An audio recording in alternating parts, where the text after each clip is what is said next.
Praise the Lord. கடவுள் நம்முடைய வாழ்க்கையில் ஒரு பெர்ஃபெக்ட் டிசைனை வச்சுருக்கான்றதுக்கு மிகப்பெரிய உதாரணமே நம்முடைய தூக்கம் தாங்க. நம்ம யோசிக்கலாம், இந்த தூக்கம் கடவுளோட டிசைன் அப்படின்னா, எஸ் 100% தூக்கம் அப்படின்றது கடவுளோட டிசைன். நம்ம என்னவோ நைட் ஆகிட்டா தூங்கிடுறோமோ இல்லை டயர்ட் ஆகிட்டா தூங்கிடுறோம் அப்படின்னு நம்ம நினைக்கிறோன்னா அது நம்முடைய அறியாமைன்னு சொல்லலாம். ஏன்னா தூக்கம் அப்படின்றது ஒரு பியூட்டிஃபுல்லான பயாலஜிக்கல் ப்ராசஸ். நம்ம நாள் ஃபுல்லாக நம்ம உழைத்து நம்முடைய எனர்ஜியை நம்ம செலவு பண்ணி நம்ம செய்கிற ஒவ்வொரு வேலையிலையும் நம்முடைய செல்கள் பாதிக்கப்படலாம், செயலிழந்து போகலாம், இல்லை நம்முடைய எனர்ஜி கம்ப்ளீட்டாக டவுன் ஆகலாம். ஆனால் இது எல்லாத்தையும் ரீஜென்ரேட் பண்ணுறதுக்கு, ரினியூ பண்ணுறதுக்கு நமக்கு கொடுக்கப்பட்ட அற்புதமான பயாலஜிக்கல் ப்ராசஸ் தான் இந்த தூக்கம். அப்போது தூக்கம் அப்படின்னு நம்ம ஈஸியாக புரிஞ்சுக்கணுன்னா, இந்த மொபைல் ஃபோனுக்கு நம்ம சார்ஜ் கம்மியாகிட்டால் நம்ம சார்ஜ் போடுறோம் இல்லையா, அது மாதிரி நல்லா யோசிச்சு பாருங்களேன். சார்ஜ் போடும்போது நம்ம ஃபோன் பேசக்கூடாதுன்னு சொல்கிறோம். ஏன்? அது ஓவர் ஹீட் ஆகி வெடிச்சிடும், ரொம்ப ரிஸ்க் ஜாஸ்தி அப்படின்னு நம்ம சொல்கிறோம். ஆனால் நம்ம எத்தனை பேர் உண்மையாகவே தூங்குகிற நேரத்தில் கரெக்டாக பிளான் பண்ணி நம்ம கம்ப்ளீட்டாக தூங்குறோமா, இல்லை நம்ம மொபைல் யூஸ் பண்ணிகிட்ருக்குறோமா, இல்லை அந்த நேரத்தில் வேறு ஏதாவது வேலையை செஞ்சிட்ருக்குறோமான்றதை யோசிச்சு பாருங்கள். அப்போ எப்படி ஒரு மொபைல் ஃபோனுக்கு சார்ஜ் போடும்போது அதை பேசி யூஸ் பண்ணால் அது பாதிப்பு, அதே போல் நம்ம தூங்க வேண்டிய நேரத்தில் தூங்காமல் நம்ம மொபைல் யூஸ் பண்ணாலுமே அது தவறு. அது நம்முடைய சிஸ்டமை கரெக்ட் பண்ணிட்டோன்றதை நம்ம புரிஞ்சுக்கிட்டால் சந்தோஷம்.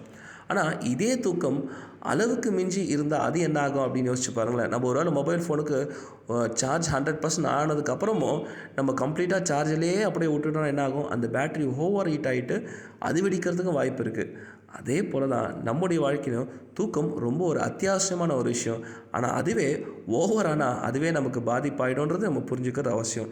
இதுதான் வேதத்தில் நீதிமொழிகள் 20ஆம் அதிகாரம் 13ஆம் வசனத்தில், தூக்கத்தை விரும்பாதே, விரும்பினால் தரித்திரனாவாய், கண் விழித்திரு, அப்பொழுது ஆகாரத்தினால் திருப்தி ஆவாய். நம்ம அத்தியாவசியமாய் தூங்க வேண்டிய நேரத்தில் நம்ம தூங்கணும். ஆனால் இன்றைக்கி நம்ம அது தெரியாமல் தூங்க வேண்டிய நேரத்தில் மொபைல் யூஸ் பண்ணிவிட்டு உழைக்க வேண்டிய நேரத்தில் அந்த வேலையும் முழுசாக செய்யாமல் நம்ம தூக்கத்திலே பாதி வேலையை செய்கிறதால நம்முடைய எஃபிஷியன்சி ரொம்ப ரொம்ப பாதிக்கப்படுறதால நம்ம எந்த ஒரு காரியத்தையுமே முழுசாக செய்ய முடியாத அளவுக்கு பாதிக்கப்பட்டிருக்கிறோம். அப்போது நம்ம தூக்கத்தை தூங்க வேண்டிய நேரத்தை தூங்கணுமே தவிர மற்ற எல்லா நேரத்துலையும் நம்ம தூங்கிட்டு இருக்கிறோம் அப்படின்னு சொன்னால் கண்டிப்பாக அதுவே நம்மளை தரித்திரராக ஆக்கிடும். நம்ம கண் விழித்து நம்ம தூங்க வேண்டிய நேரத்தில் தூங்கி நம்ம உழைக்க வேண்டிய நேரத்தில் கரெக்டாக உழைச்சா மட்டும்தான் நம்முடைய ஆகாரத்தினால் நம் திருப்தியாய் நம்ம வாழ முடியும் அப்படின்னு வேதம் சொல்கிறது. இதை புரிந்து கொண்டோம்னு சொன்னால் நம்முடைய இந்த ஸ்லீப் சைக்கிள் பேலன்ஸை கரெக்ட் பண்ணுவோம். ஏன்னா இன்றைக்கி நிறைய பேர் கம்ப்ளைண்ட் பண்ணுற ஒரே விஷயம், நான் ப்ரே பண்ண உட்காரேன் எனக்கு தூக்கம் வருது, நான் பைபிள் படிக்கிறேன் எனக்கு தூக்கம் வருது.